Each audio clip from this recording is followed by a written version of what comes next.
Welcome to The Beam, where curiosity stirs conversations, taking us a step further into the future we desire. Here we bring you the issues that matter, the voices that challenge, and the insights that inspire.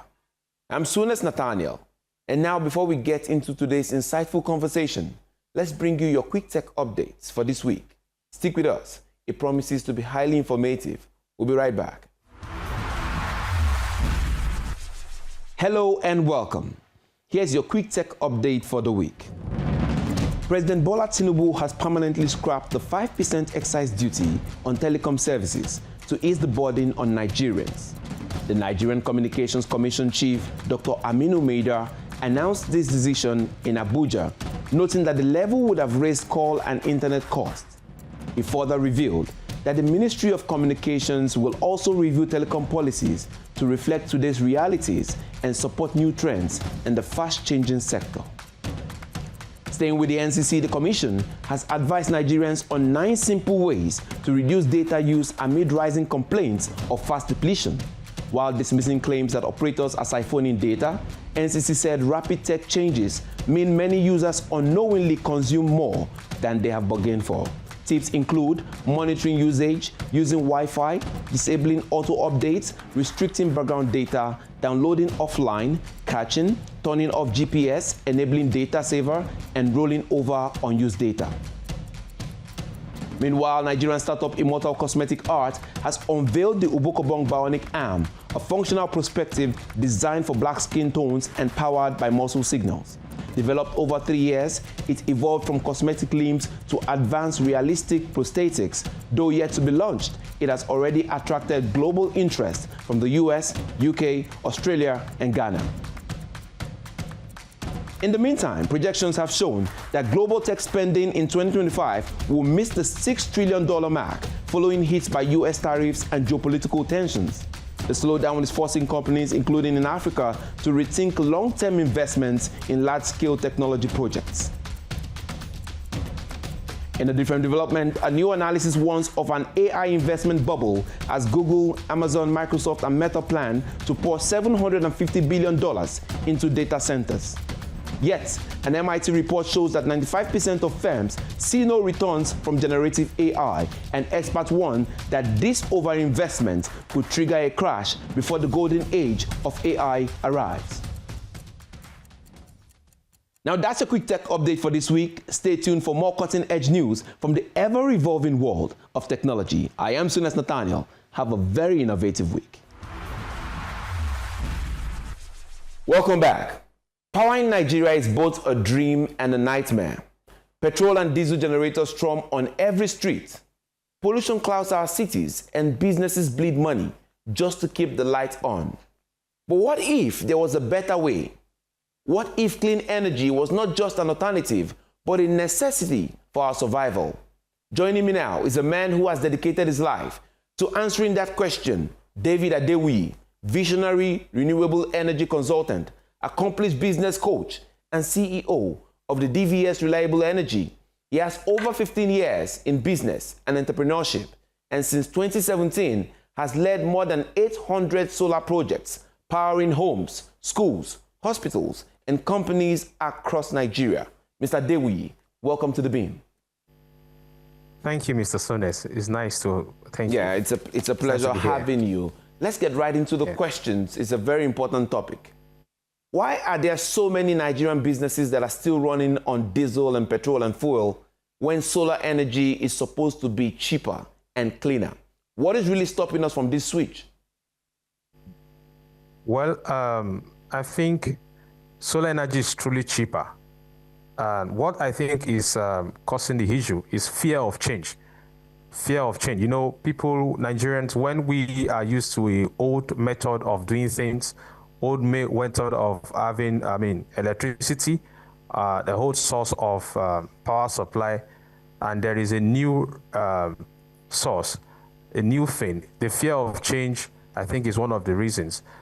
Some think the initial cost is too high to having their own source of electricity, and then they also think, some people also think when they run on diesel, they tend to spend lesser, and that is not true.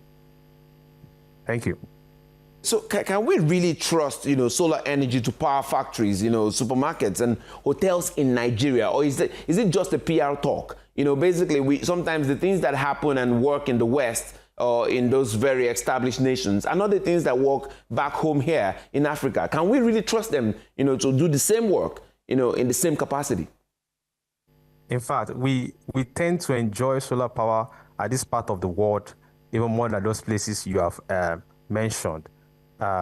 Solar power can actually do it for us here in Nigeria. It is working, it is doing it. Hospitals are being powered, factories are being powered, they are generating their own electricity. So it can really do it. It's not just a PR talk. It can generate electricity for factories, for businesses. Commercial and industrial solar system are taking the place right now, and it's the real deal, solving the problem of energy crisis. Okay, then let's talk numbers. Let's talk numbers. How much money, can the average business actually save by switching from, fuel to solar in Nigeria? And are we talking small change, or are we talking real impact when it comes to the finances of these businesses? Well, it's not just small change. Businesses tend to save a lot, depending on how much you've been expending on energy here too. But when we talk about savings, you tend to save a lot of money in millions. And the truth of the matter is you start saving from the day of commissioning, the day you the day you decide to actually make that bold step and generate your own electricity for a cleaner environment is the day you start saving money. A client walked up to us earlier this year and was spending about 1.5 million naira every month on electricity. Just when this ban here issue started. But within a short period of time, between March and now, he has saved over 6 million naira on a 27 million naira solar project that he embarked on. So you tend to save. In less than 2-3 years after switching to renewable energy system, you would have raked back the money and you start saving. You can divert your expenses that you've already expended on diesel and maintenance to something else. So you're really going to save. Yeah, but like you've just said, if a person is able to spend up to 1.5 million when it comes to electricity and energy and all that in their businesses, then they might be somewhere between the upper average to the rich. And so people are saying, hey, sometimes we say it's just for the rich and the big people. And the question is solar really out of the reach of the small businesses, and the little people who are just trying to survive within the daily things we see in Nigeria today? Renewable energy is for everyone. The truth of the matter, there is a solar power for every energy needs. So irrespective of your need, irrespective of how low you are, there is a system that is that falls in line with your need. There's a system that can meet your level. So depending on your energy needs, everyone can actually access, and it's already working. This is what is happening. So, and the beauty of renewable energy system is scalability, the scalability. So it is not until you start very big before you have access to it. So it's accessible to people who can afford to do the large scale on their small scale renewable energy system that can also meet their needs. So they are not left out. Okay, so there are those people who are also skeptical about how long it takes for a thing like solar energy to really last. Some of them are also questioning how much of the technology do we know, or are we just running on the technology that other people have produced and we cannot really localize it in order to be very effective and efficient for the Nigerian people. So the question then becomes, how much can we trust that our technology understanding can work with what we are trying to present when it comes to solar energy? Thank you for that question. The truth of the matter is it is a sustainable source of electricity and is very reliable. One thing that is very important for you to enjoy whatever setup you have, whatever solution you have acquired, is you have to engage a consultant. It's very important in choosing the firm that is putting you on board.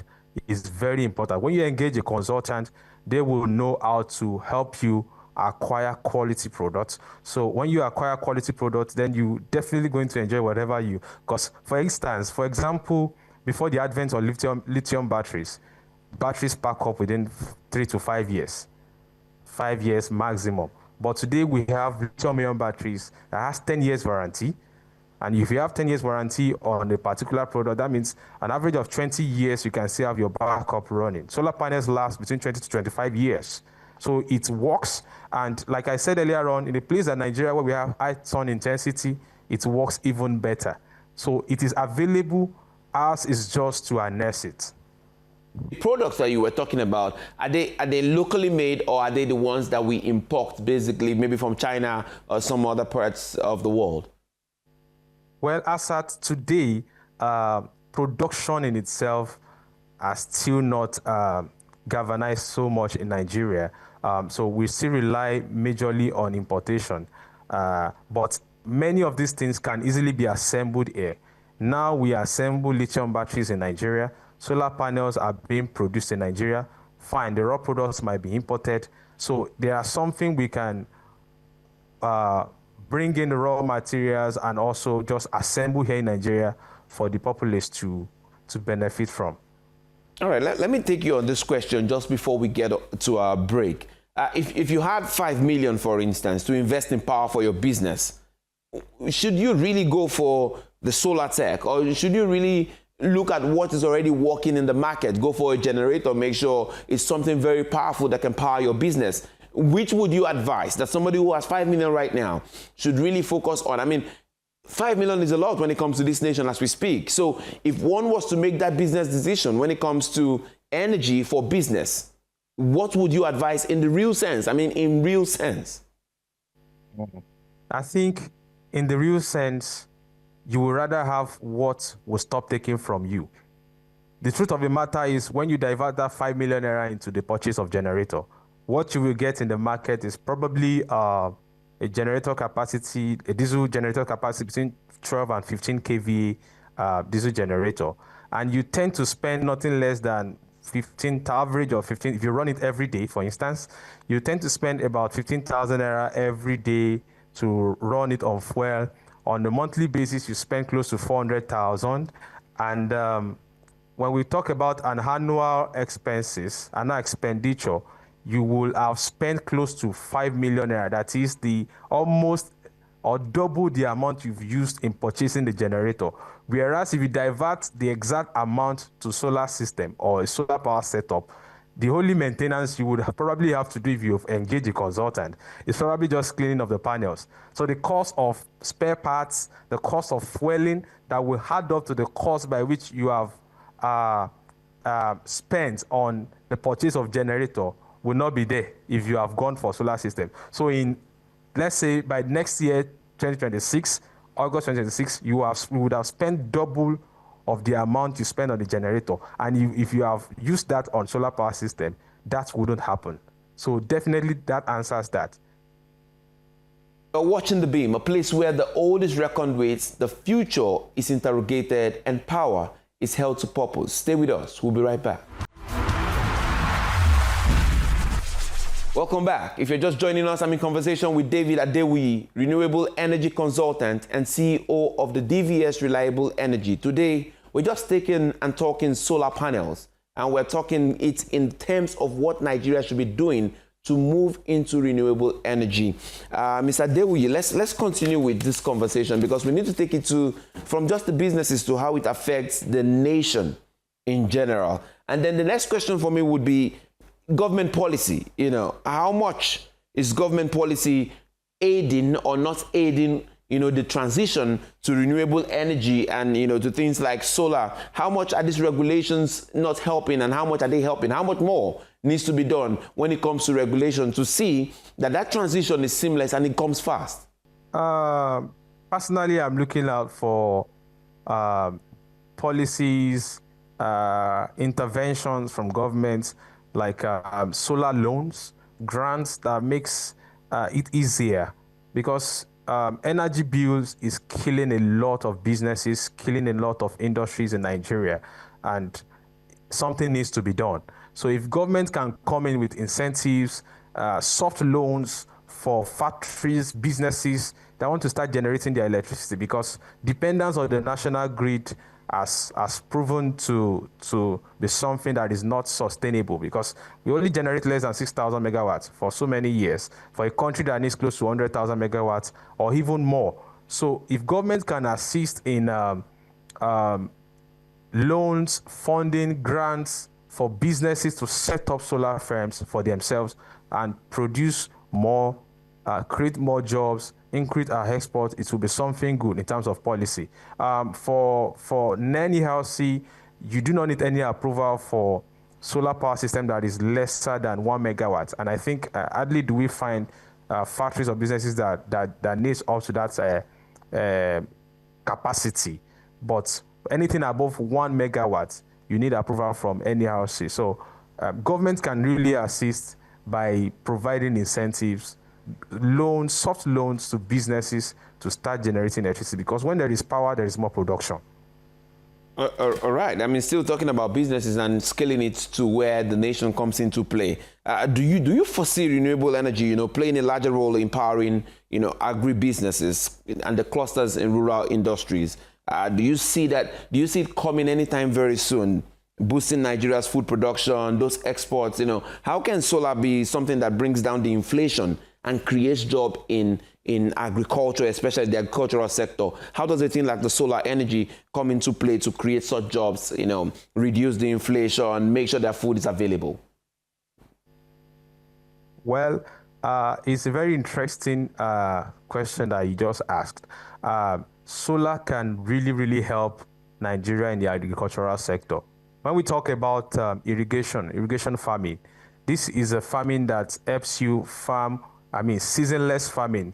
There is no rainy season, there is no dry season in your farming when there is irrigation.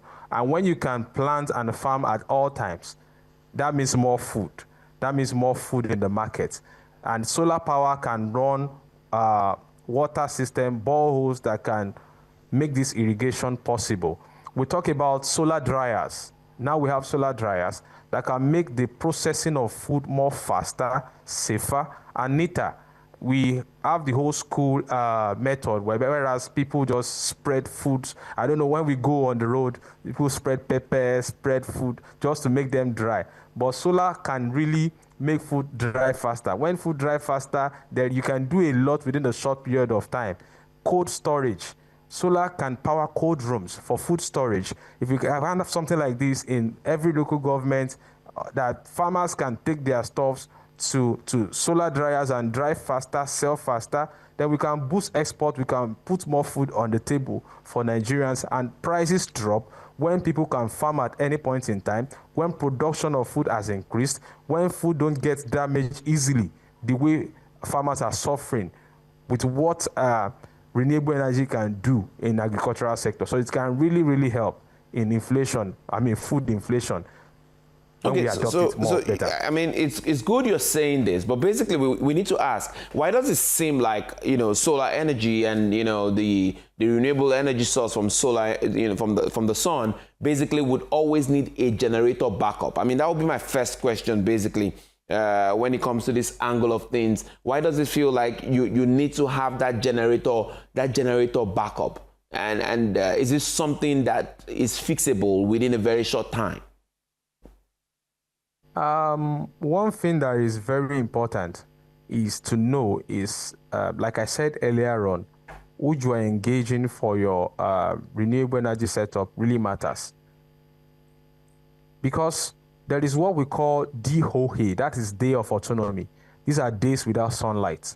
If these things have been planned for during the design of your setup, it will definitely happen to have days without sunlight. So if this has been planned for, the reliability, relying on generator would be minimal or near zero. We have had clients that would have to move generator away from their site after installation, and they wouldn't have any tangible reason to really bring them back. So it depends on the consultant, it depends on the firm that is doing this thing for you. If these days without sunlight has been planned for, there will still be backup. And solar power does not really need high sun intensity to work effectively. Beam radiation doesn't occur all the time. Diffuse radiation I mean, the little amount of sunlight sometimes is enough.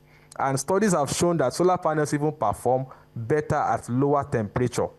So it doesn't need that high sun intensity to really work. So if the design is done well and DOA has been planned for, that is Day of Autonomy, days without sunlight, you will hardly want to need generator again once you have the setup done. As your parting shots, I think you should give us an opinion as to what you believe is really holding Nigeria back from a true solar revolution and what you want to see, moving forward. I think you should do that as a parting shot. Go ahead. I think the government can, and I think they are doing that recently. The government can help even much better. Recently, we heard about the news that the State House are about powering the whole of the place on renewable energy. That is a good step in the right direction. I mean, it is setting a pace for others to see it as a viable option, as a viable alternative. Because one of the reasons why the revolution has not really spread so well is some people still believe that it doesn't work, or some people still believe it cannot meet their needs. But if a place like the presidential villa as big as that can run solely on renewable energy, that is a statement. That's a statement. So the government, with more awareness to have a cleaner source of power, to reduce noise pollution, to reduce carbon emission, with more awareness, more gospel about this viable and reliable source of power, I think more people will adopt. And if government also helps, like I said, provision of solar loans for government workers who want to have their own source of electricity, businesses who need soft loans, who want to run on their own electricity, this would help the revolution to be more effective. Okay, I wanted to let you go. I wanted to let you go, but in 1 minute, just before you go, do you think that a nation that is dependent on fuel and oil, do you think that a nation that has so many people who are importing, or a few strong people who are importing generators and all that, will really allow the solar revolution to thrive? What are the chances here? Well, we have to be intentional in whatever we do. The truth of the matter is, every other alternative has proven to be non-profitable. So if we have a profitable means by which businesses can thrive, by which the economy can grow, why won't we adopt it? So if we want to depend, because people import generators, we should keep encouraging what pollutes our environment more? No, the government can do better. This is a clean source of power. This has been proven to save businesses millions. Some universities, several hundreds of millions, by them just switching to this alternative source of power. So it is something, and that is what you can see most federal universities being run on renewable energy these days, because hospitals, so this is something we should, is something we need to switch to. It's something government really needs to, encourage. We do not have a choice because the sun is available. As a matter of fact, renewable energy is enough to make Nigeria energy sufficient. China is doing it. They are generating electricity in gigawatts through solar. We have the abundance of sun over here. All right. It is available. It just needs intentionality from us. All right, David Adewuyi, thank you very much for bringing your vision and your clarity and your experience to this very important conversation. Thank you very much. Thank you so much. Thank you. All right, that's it on The Beam today. We'll be leaving you with our top 5 videos of the week. I am Sunes Nathaniel, and as always, we urge you to stay curious, stay informed, stay engaged, and keep beaming your light where it matters the most. May this nation continue to rise and flourish. Bye for now.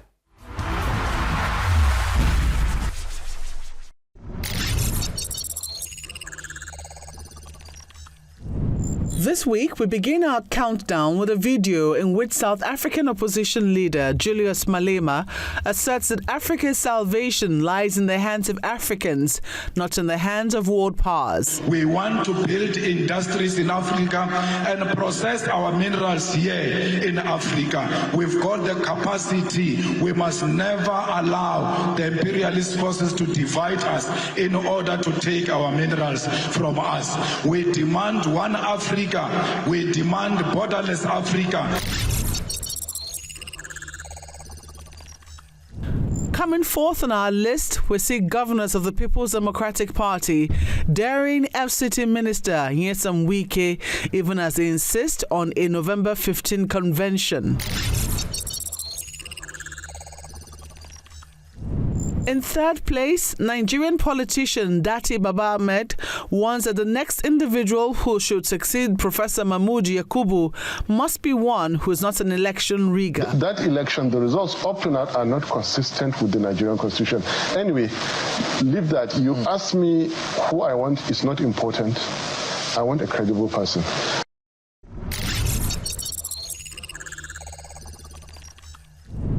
Coming second on our list, we see former lawmaker Senator Shehu Sani giving his reasons why Dr. Goodluck Ebele Jonathan should not contest the 2027 presidential election. You see the name of Jonathan coming up, but it is his own volition to try to contest. But I advise him not to do that.